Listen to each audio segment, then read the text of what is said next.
사도행전 11장 19절에서 26절 말씀을 중심으로 그리스도인은 누구인가?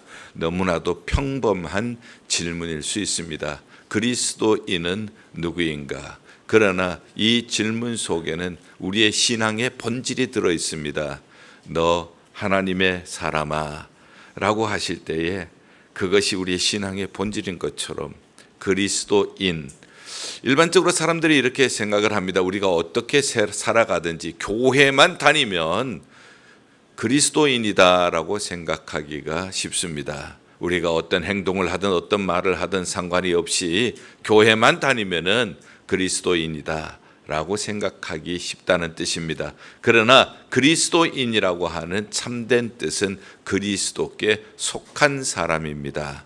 그리고 그리스도를 닮은 사람입니다. 아무리 교회 열심히 다녀도 그리스도를 닮지 않을 수가 있습니다. 아무리 교회 열심히 다녀도 세상에 속한 사람일 수도 있습니다. 그렇기 때문에 그리스도인이다 하는 것은 그 참된 의미는 그리스도를 닮은 사람, 그리스도께 속한 사람이다 하는 뜻입니다. 자, 그러면은 이 이야기는 누가 처음 들었는가 하는 거예요. 이 이야기를 처음 들은 사람은 안디옥 교회 교인들입니다. 안디옥 교회 교인들은 비로소 그리스도인이라 일컬음을 받게 되었습니다. 안디옥 교회 교인들은 그리스도를 닮은 사람이었습니다. 안디옥 교회 교인들은 그리스도께 속한 사람이라고 세상 사람들이 인정해 줄 만한 그러한 사람들이었습니다. 그러나 영광스러운 이름이긴 하지만 그러나 쉬운 이름은 아닙니다. 오늘 배경을 통하여서 어떻게 이 사람들이 그리스도인이라 일컬음을 받게 되었는지 보겠습니다. 오늘 본문의 배경입니다. 오늘 배경은 박해입니다. 19절에 스데반의 일로 박해가 예루살렘에 있게 되었고 그로 말미암아 흩어진 사람들, 이렇게 기록을 하고 있습니다. 흩어지게 되었다고 하는 것은 자기의 고향을 떠나게 되어지고 자기 직장을 떠날 수 있습니다. 이렇게 흩어진 곳에서 저들이 복음을 증거했다 하는 것으로 오늘 시작을 하고 있습니다. 1세기의 박해를 생각을 해보겠습니다. 1세기의 박해는 두 가지 종류의 박해입니다. 첫째는 경제적인 박해입니다. 유대인들은 유대인 민족 공동체로 살기 때문에 그 안에서 상거래를 합니다. 마치 노동조합 길드처럼 저들은 거기에서 물건을 납입하는 사람, 물건을 받는 사람, 그 안에서 경제 활동을 하게 되어집니다. 거기에서 쫓겨나게 되는 것은 출교라고 얘기를 해서 excommunication이라고 이야기를 합니다. 그렇게 되어지면은 저들은 생활에 어려움을 겪을 수밖에 없습니다. 그것도 무릅쓰고 복음 때문에 저들은 이렇게 흩어지게 된 것입니다. 1세기의 박해의 또 다른 형태는 신체적인 박해입니다. 신체적인 박해는 예수 믿는다는 것 때문에 사자밥이 되기도 하고 예수 믿는다는 것 때문에 모진 고문을 당하기도 했습니다. 이러한 것을 다 감내하면서 예수를 주라고 믿었던 사람들입니다. 자, 이런 배경 속에서 저들이 흩어져서 무슨 일을 했는가? 20절은 흩어진 저들이 주 예수를 전파했다. 흩어져서 저들은 주 예수를 전파했다. 예수가 주시다. 예수가 그리스도시다 하는 것을 전파하게 되었습니다. 그랬더니 21절 말씀, 수많은 사람들이 믿고 주께 돌아왔다 하고 말씀을 하고 있습니다. 예수가 주시라고 하는 것, 이것은 무엇보다도 성경을 통해서 우리는 분명히 배울 수가 있습니다. 성경의 여러 곳에서 말씀을 하고 있지만은 특별히 요한복음 14장 6절 예수님이 친히 말씀하셨습니다. 내가 곧 길이요 진리요 생명이니 나로 말미암지 않고는 아버지께로 올 자가 없느니라. 길이라고 하는 것은 방향입니다. 길이라고 하는 것은 하나님께 가는 방향, 구원 얻는 방향, 생명을 얻는 방향. 예수님께서 바로 하나님의 자녀가 되는 길, 예수님께서 구원을 얻는 길, 예수님께서 생명을 얻는 길, 예수님께서 천국 백성이 되는 길이 되신다는 뜻입니다. 그리고 진리라고 하는 것은 변해서는 안 됩니다. 아무리 세월이 변해도 바뀌면은 진리가 아닙니다. 예수 그리스도께서 우리의 구세주가 되어주신다는 것은 과거나 지금이나 변함없는 진리입니다. 그리고 생명이라고 하는 것은 죽으면 생명이 아니에요. 다시 살아나셔야만이 생명입니다. 수많은 성인들이 이 세상에 살다가 갔지만은 저들이 많은 책도 쓰고 좋은 일도 업적도 남겼습니다. 그러나 살아난 사람은 없어요. 저들의 마지막은 모두 무덤이에요. 예수 그리스도께서는 우리를 위하여 십자가에서 대속의 피를 흘리시고 3일 만에 다시 부활하셔서 우리에게 썩지 않는 산 소망을 주신 줄 믿습니다. 이렇게 우리에게 길이 되어 주시고 진리가 되어 주시고 생명이 되어 주신 분은 예수님 밖에 없습니다. 그렇기 때문에 영어로는 I am the way, the truth, the life. No one comes to the Father except me. 나를 통하지 않고서는 아버지께로 갈 수가 없느니라. 내가 바로 그 길이요, 내가 바로 그 진리요, 내가 바로 그 생명이다. 주님께서 말씀을 하셨습니다. 이 메시지를 흩어진 사람들이 전했습니다. 흩어진 사람들이 전한 메시지는 주 예수 그리스도였습니다. 예수가 주시라고, 예수가 길이고 진리요 생명이라고. 그런데 여러분들, 누가복음 24장 32절 말씀을 보면 예수님의 제자들이 엠마오로 가는 두 제자 이야기가 나옵니다. 그들이 예수님을 따르기 위해서 고향을 떠났습니다. 그리고 예수님을 따랐지만 예수님이 십자가에서 힘없이 돌아가셨습니다. 부활하셨다는 얘기를 듣기는 들었지만 이게 진짜인지 가짜인지 모르는 거예요. 그래서 저들은 실망한 마음으로 다시 자기 고향으로 돌아갑니다. 그때 예수님께서 그들과 동행을 해주셨어요. 구약 성경에 예수님에 대해서 가르쳐 주신 율법서와 선지서를 통하여서 예수님이 죽으셨다가 살아나시고 산자와 죽은 자의 구세주가 되신다는 것을 설명을 해주셨습니다. 그런데 이상합니다. 누군가가 나와 동행을 하는데 그분이 전해준 얘기를 들을 때 가슴이 뜨거워지는 거예요. 나중에 알고 보니 그분이 예수 그리스도셨다는 겁니다. 그래서 저들이 실망에 차서 엠마오로 가다가 이 예수 그리스도를 만나고 예수 그리스도께서 풀어주신 말씀으로 가슴이 뜨거워서 다시 예루살렘으로 올라가는 일을 우리는 볼 수가 있습니다. 우리가 여러 가지 수많은 얘기를 들을 수가 있습니다. 수많은 얘기가 우리의 직접적인 호기심을 만족해 하기도 하고 궁금증을 풀어주기도 합니다. 그러나 우리의 정서적인 수준에 머물러 있습니다. 우리의 영혼을 뜨겁게 하고 우리의 영혼을 살리고 우리의 영혼이 다시 힘을 얻게 하는 것은 오직 주 예수 그리스도의 복음밖에 없는 줄 믿습니다. 저들의 상황은 핍박받는 상황입니다. 핍박 중에도 흩어져서 예수가 주시라고 증거를 했습니다. 그런데 이제 중요한 것은 바나바의 얘기가 나오는데요. 아무리 상황도 알고 우리가 처한 상황을 분석도 할 줄도 알고 판세를 읽을 줄도 알고 그 다음에 전해야 될 메시지가 예수인 것도 알지만은 전해야 될 메신저의 역할이 얼마나 중요한지 몰라요. 여러분들, 물이 수도관을 흘러 들어옵니다. 물이 수도관을 흘러서 들어오는데 그만 수도관이 녹이 슬었어요. 그러면은 우리가 수도꼭지를 틀면 뭐가 나오겠어요? 녹이 나오는 거예요. 그러면은 그 물을 마실 수가 있습니까? 없습니까? 없어요. 아무리 시대적인 상황도 잘 분석을 하고 예수 그리스도가 메시지인 줄 알고 증거를 했지만은 이 예수 그리스도를 증거하는 메신저, 전파하는 사람이 녹이 슬어 있으면은 사람들이 신뢰를 하지 않는다는 뜻이에요. 그렇기 때문에 우리는 전하는 사람의 역할이 이처럼 중요하다는 것을 이 말씀을 통해서 배우게 되어집니다. 바나바는 착한 사람이요 성령과 믿음이 충만한 사람이라. 그랬더니 이에 큰 무리가 죽게 더하더라. 복음의 능력이 나타난 거예요. 복음의 능력이 큰 무리에게 역사한 거예요. 그래서 큰 무리가 죽게 더하여지더라. 자, 성령과 믿음이 충만하다. 우리가 잘 아는 말씀입니다. 단지 정리를 해드리겠습니다. 성령 충만이라고 하는 것은 성령의 지배입니다. 성령 충만하다는 것은 어떤 신비적인 상황에 들어가는 것이 아니라 성령께 지배받는다. Controlled by the Spirit. 성령에 의해서 컨트롤 받는 것을 얘기를 합니다. 이 얘기하면서 꼭 여러분들과 기억을 해야 할 말씀, 그 말씀은 갈라디아 5장 16절 17절 말씀. 우리 안에는 두 가지 법이 있어요. 하나는 육체의 법, 하나는 성령. 이 두 가지가 있는데 이 두 가지는 그냥 있는 것이 아니라 싸웁니다. 그래서 육체의 법이 강하면은 성령은 거룩한 영이기 때문에 역사하시지를 않아요. 성령의 능력이 강하면은 성령의 능력은 육체의 욕심을 억제할 수 있는 힘이 있습니다. 잘 아는 얘기입니다. 어떤 추장 할아버지가 있었어요. 손자가 와서 할아버지 이야기 하나 해주세요. 그래, 네 마음속에 늑대 2마리가 살고 있다.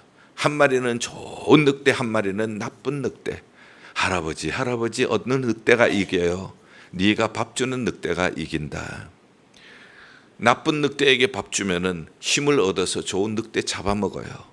좋은 늑대에게 밥을 주면은 좋은 늑대가 힘을 얻어서 나쁜 늑대를 물리칠 수가 있다는 겁니다. 마찬가지입니다. 내가 어디에 순복하는가? 내가 성령에 순복하면 성령의 능력으로 육신의 법을 이길 수가 있습니다. 육신의 법은 현저하니 음란과 술수와 당짓는 것과 이단과 불리함과 이런 온갖 추한 것들이 힘을 잃어버려요. 그러나 우리가 성령으로 충만하지 않으면은 육체의 법이 우리의 마음을 주장하게 되어진다는 겁니다. 성령으로 충만하면은 육체의 법은 힘을 잃어버리고 성령의 열매인 사랑과 희락과 화평과 오래 참음과 자비와 양선과 충성과 온유의 절제의 열매가 맺어지게 되어집니다. 이것이 바로 성령의 충만함인 거예요. 이것은 사모해야 합니다. 사모하는 자에게 주셔요. 시편 109편 7절 말씀, 하나님께서는 사모하는 영혼을 만족해 하시고 그리고 줄인 영혼에게 좋은 것으로 채워 주실 줄로 믿습니다. 사모하세요. 성령이여 내 마음에 오시옵소서. 내 마음에 오셔서 나를 다스려 주시옵소서 할 때 하나님께서 좋은 것으로 성령으로 채워 주실 줄 믿습니다. 그리고 믿음 충만이라고 하는 것은, 믿음은 시선이에요. 바라보는 것입니다. 풍랑이 있는 물결에 예수님이 걸어오십니다. 베드로가 예수님을 바라볼 때는 물결 위를 걸었어요. 파도를 바라볼 때에 파도에 빠져갔습니다. 믿음은 시선이에요. 우리가 주님을 바라볼 때는 거친 파도 위를 걷는 사람이 되어져요. 그러나 파도를 바라보면은 이 세상 파도에, 바람에 우리가 빠져들어가게 된다는 뜻입니다. 그래서 믿음이라고 하는 것은 시선인데 23절 안디옥 교회에 부흥이 있다는 것을 듣고 예루살렘 교회가 파송을 했습니다. 바나바 목사님을 파송한 거예요. 바나바는 은혜를 본 거예요. 은혜를 본다. 추상적인 얘기 같죠. 은혜를 본다고 하는 것은, 은혜는 우리 주님이 주시는 거예요. 예수님을 통해서 본다는 거예요. 은혜를 본다고 하는 것은 예수님을 통해서 보면 은혜가 보여지는 거예요. 예수님을 통해서 사람을 보면은 그 사람은 사랑과 용서와 배려로 보여지는 거예요. 가족으로 보여지는 겁니다. 그러나 육체의 소욕으로 보면은 그 사람이 시기와 질투와 경쟁의 대상이 되어지는 거예요. 고난이라고 하는 것도 마찬가지입니다. 은혜의 눈으로 고난을 바라보게 되어지면 이 고난은 내가 성장하는 또 하나의 기회가 되어집니다. 이 고난 때문에 더 성숙하고 더 성장하게 되어집니다. 더 사명의 사람이 되어져요. 그러나 이 예수님이라고 하는 은혜의 시선으로 바라보지 않게 되어질 때에 우리는 고난을 보면은, 고난은 왜 하필 나에게, 원망, 불평, 그리고 낙심, 그리고 내게는 왜 이런 환경으로 태어나서 내가 이런 고난을 당하는가? 왜 저 사람 때문에 환경과 사람 탓을 하게 되어져요? 믿음이라고 하는 것은, 그것은 시선입니다. 그러면 착한 사람이라고 했는데 착한 사람이 뭔가? 착한 사람은 성격 좋은 사람, 말 잘 듣는 사람이 아니라 영어로는 굿맨이에요. 굿은 하나님이 선하세요. 하나님을 닮은 사람이란 뜻이에요. 착한 사람, 하나님을 닮은 사람은 어떤 사람인가? 중요한 두 가지 요소가 있어요. 성령 충만, 믿음 충만이에요. 이런 사람이 믿음과 성령이 내 안에서 용해가 되어서 나올 때, 그때에 우리는 착한 사람, 하나님께 속한 사람, 하나님을 닮은 사람, 예수님을 닮은 그리스도인이 될 줄 믿습니다. 자, 그때에 하나님께서 다 하시는 수많은 사람들이 이제 오게 되었다 얘기를 했죠. 그러면은 이제 이 본문을 통해서 보는 것은, 첫째는 1세기 초대교회의 박해 상황을 봤고요. 그들이 흩어져서 전한 메시지가 무엇이었는가? 주 예수를 전파했다. 예수가 메시지예요. 그 다음에 그것을 전하는 사람이 어떤 사람이었는가? 착한 사람인데 성령과 믿음이 충만했다. 메신저는 성령과 믿음이 충만한 사람. 자, 이것을 지금 이제 21세기로 적용을 해볼게요. 자, 1세기에는 핍박이 경제적인 핍박, 그리고 신체적인 핍박이라고 했죠. 21세기의 핍박은 뭔가? 지금 또 경제적인 핍박, 그리고 신체적인 핍박인가? 그것보다는 21세기에는 문화적인 핍박, 그리고 정서적인 그러한 박해가 훨씬 많아요. 21세기를 우리는 포스트 모더니즘, 후기 근대주의라고 합니다. 후기 근대주의의 특징이 뭔가 하면은 철저하게 개인주의, 개인의 권리를 극대화합니다. 철저하게 개인주의다가 보니까 거기에 따라서 파생되는 것이 많은데요. 첫째는 절대성이 없어요. 내가 절대성이에요. 내가 최고예요. 내가 세상에서 가장 잘났어요. 모두가 이렇게 사는 거예요. 그러니 절대성을 잃어버리고, 절대성은 어디까지 가는가 하면은 하나님의 말씀인 우리의 신앙과 행위의 절대적인 기준입니다 하는 여기까지 손을 대더라는 거예요. 하나님의 말씀을 존중히 여기지 않아요. 개인의 편리주의로 갑니다. 내 편한 대로 신앙이에요. 그리고 자기 주장이 오르니까 양극화 현상이 일어납니다. 지금은 어느 때보다가 진보, 보수, 이 갈등이 전 세계적으로 지금 퍼져 있어요. 왜? 자기가 중심이니까. 하나님의 말씀의 절대적인 기준을 상실한 곳에는 자기 주장이 절대적인 주장이 되어지는 거예요. 그러다가 보니까 양극화 현상, 끊임없이 갈등이 일어나죠. 그리고 내가 중심이다가 보니까 내 편리주의가 되어집니다. 그리고 하나님의 말씀에 대한 지금까지 우리가 고이 간직하고 왔던 신앙관, 해체주의, 그것이 해체하는 이러한 일들, 그러므로 말미암아 미국이 기독교 교회라고, 기독교 국가라고 얘기하지만 지금은 그렇게 부르지 않습니다. 많은 그리스도인이라고 말했던 사람들이 지금 무신론으로 돌아가고 있습니다. 엄청난 사람들이 무신론자가 되어지고 있고요. 내 편한 대로 가니까 성적 취향도 달라지는 겁니다. 내가 되고 싶은 대로 되는 거예요. 아들로 태어났어요. 난 여자가 되고 싶은데, 그래, 네가 원하는 대로 되고 싶은 대로 되라. 나는 여자로 태어났지만 남자가 되고 싶은데, 그래, 네가 원하고 싶은 대로 되라. 그 반대하면, 부모가 반대하면 부모가 고소당하는 시대에 우리가 살고 있다고요. 거기에 우리가 예수님만이 길입니다, 예수님만이 진리입니다, 예수님만이 생명입니다 하면은 이거 어리석은 사람 되는 거예요. 바보가 되는 거예요. 지금의 시대 때에 예수 믿는 것은 바보가 되는 길을 선택하고 우리가 살아가는 거예요. 그러나 엄밀하게 보면은 21세기만의 얘기는 아닙니다.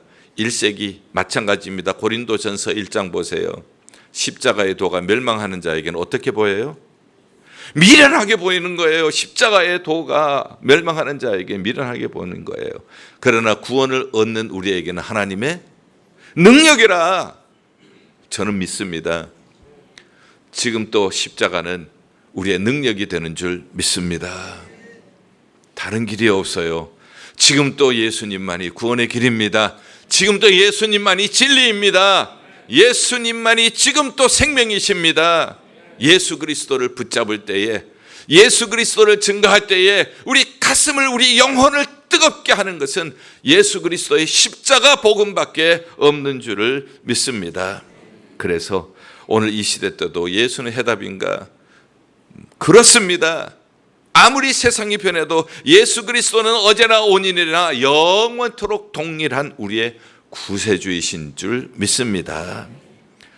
지금은 엄청나게 세상적인 지식이 쏟아져 나옵니다. AI를 통하여서 내가 원하는 지식은 얼마든지 막 얻을 수 있는 그런 시대에 살아가고 있어요. 조심해야 할 것이 있습니다. 세상 지식에 빠져들어가다 보면 십자가의 도가 우리에게서 멀어질 수가 있어요. 왜냐하면 세상은 십자가의 도를 미련하다고 얘기를 하니까. 과학기술 산업이 발달한 것은 사실입니다. 과학기술이 산업이 발달하면 우리가 평안하게 삽니까? 우리가 편리하게 살기는 하지만 우리 내면은 평안합니까? 오히려 지금 우울증은 더 많아지지 않습니까? 온갖 정신적인 질병이 더 심각해지지 않습니까? 그리고 우리가 살기 편해졌다고 얘기를 하지만 사람과 사람 사이의 관계는 어떻습니까? 인종 갈등, 혐오 이런 것들이 얼마나 지금 우리를 두렵게 하고 있지 않습니까? 저는 1982년에 이민을 왔습니다. 마나탄에 서브웨이를 타고 다녔어요. 서브웨이 탈 때 두려움이 없었습니다. 지금은 서브웨이 타는데 두려워요. 뒤에서 밀어버리니까. 아는 사람도 아니에요. 모르는 사람이에요. 근데 밀어요. 지나가다가도 그냥 사람을 그냥 때려요. 왜 때렸느냐 그러면 I don't know. 그냥 때린 거예요. 아이들이 학교에서 공부하는데 뭐가 잘못됐어요? 무슨 죄가 있어요? 왜 총을 들고 와서 학교에서 난사를 해요?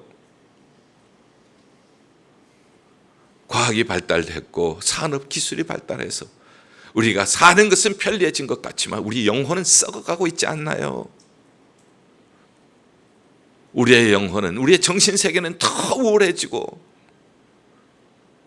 더 허무해지고 그리고 인간관계는 더 혐오감과 비교, 경쟁, 시기, 질투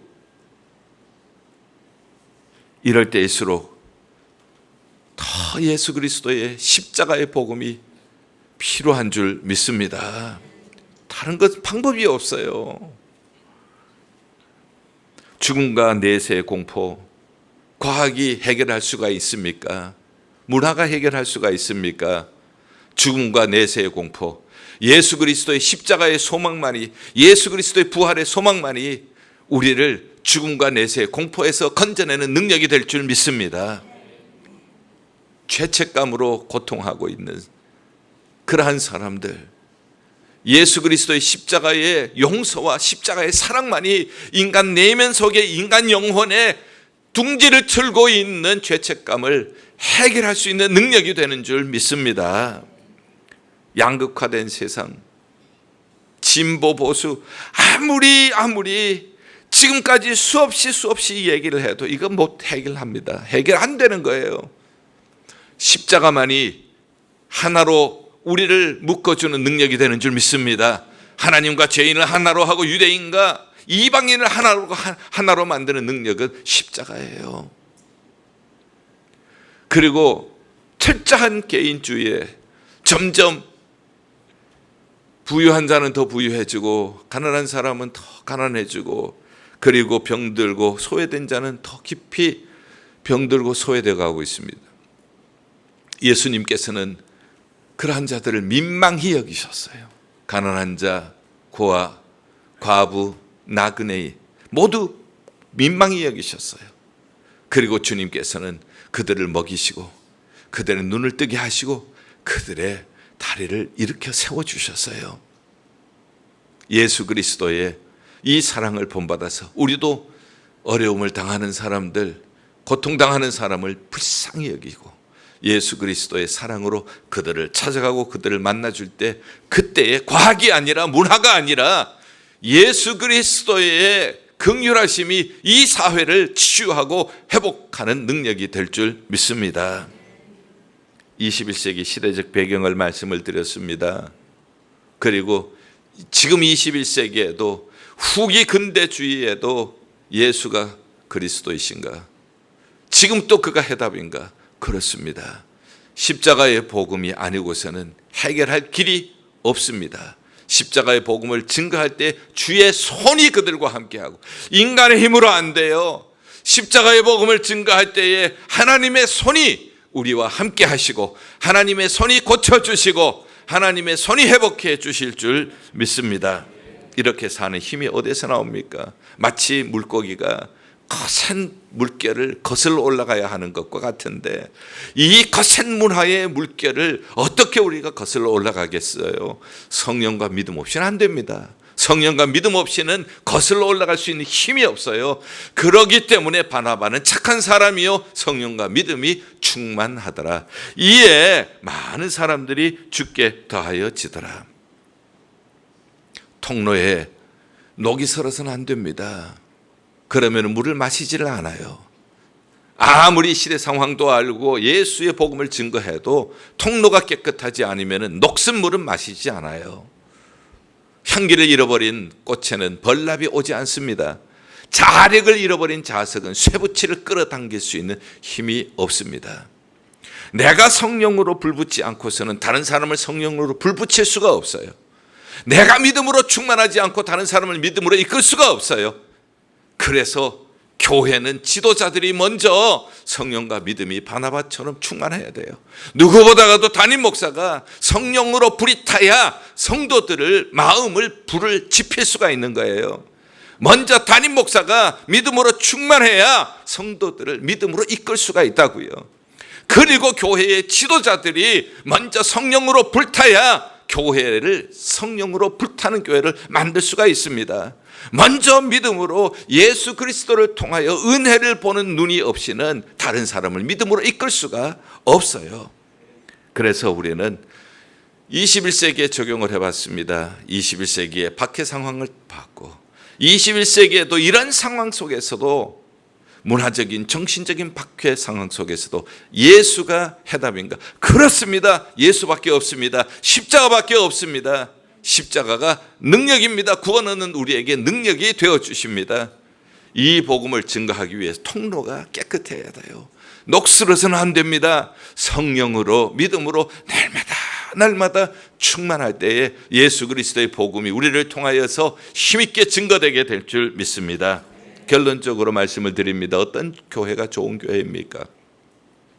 우리는 모두 좋은 교회를 사모합니다.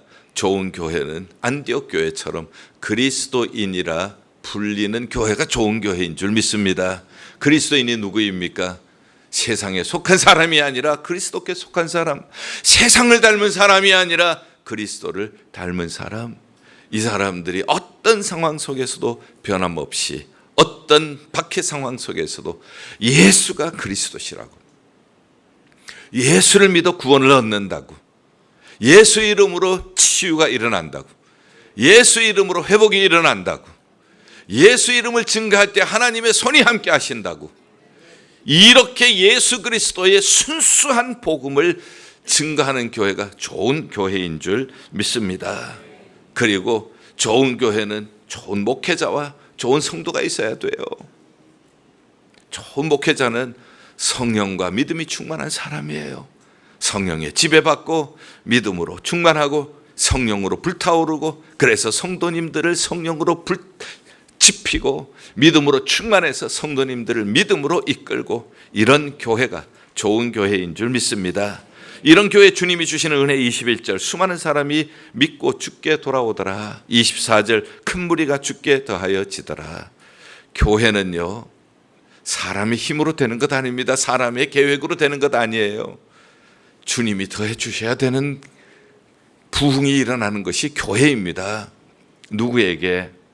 예수를 증거하고 십자가 복음 증거하고, 그리고 증거하는 사람이 성령과 믿음으로 충만한 그러한 교회, 그러한 목회자가 있고 그러한 성도가 있는 교회, 주께서 구원받는 자의 수를 날마다 더해 주실 줄 믿습니다.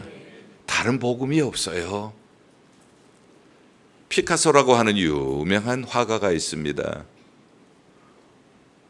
그 사람이 원작품은 엄청난 가격에 아마 고가를 지불해야 살 수가 있을 거예요. 그런데 세월이 지나고 요즘 홍수처럼 쏟아지는 현대의 사상, 현대의 생각들, 그런 것으로 보니까 이 피카소 그림이 좀 마음에 안 들어서 조금 덧칠을 하는 거예요. 고갱이라고 하는 화가가 있습니다.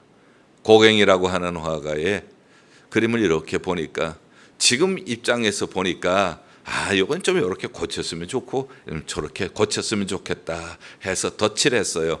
자, 피카소의 그림의 값은 얼마가 될까요? 아무리 비싼 것도 원작품이 아닌 것, 덧칠해 놓은 것은 값을 잊어버려요. 고갱의 그림도 마찬가지입니다.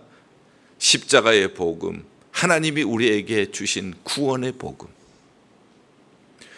여기에 인간적인 사상, 인간적인 지식, 현대적인 문화로 덧칠하면은 복음은 힘을 잃어버립니다. 절대 주께서 구원받는 자의 수를 더할 수가 없는 거예요. 어떤 시대 상황일지라도 예수께서 길입니다. 예수께서 진리입니다. 예수께서 생명이십니다. 예수 그리스도의 십자가의 복음, 이 복음을 증거할 때 주의 손이 함께 하실 줄 믿습니다. 치유의 손, 회복의 손, 구원의 손, 축복의 손, 안내의 손, 능력의 손 함께 하실 줄 믿습니다. 이것을 증거할 때에 반드시 녹슬어서는 안 된다는 겁니다. 성령의 지배받고 믿음으로 충만해서 예수 그리스도의 십자가의 복음을 증거할 때 다른 것 덧칠하지 말자고요. 이 세상적인 지식 덧칠하지 말자고요. 순수하게 십자가 복음을 증거할 때 그때에 주의 손이 함께 하셔서 믿는 자의 수가 날로 더해지는 교회, 건강한 교회, 모범적인 교회 될 줄 믿습니다. 이런 예일교회가 되기를 주의 이름으로 축원합니다. 기도하겠습니다. 하나님께서 말씀해 주신 성경에 우리에게 보여주신 안디옥 교회와 같이 그리스도인이라 불림을 받는 교회가 예일교회 되게 하여 주시옵소서. 예수 그리스도의 이름으로 기도하옵나이다. 아멘.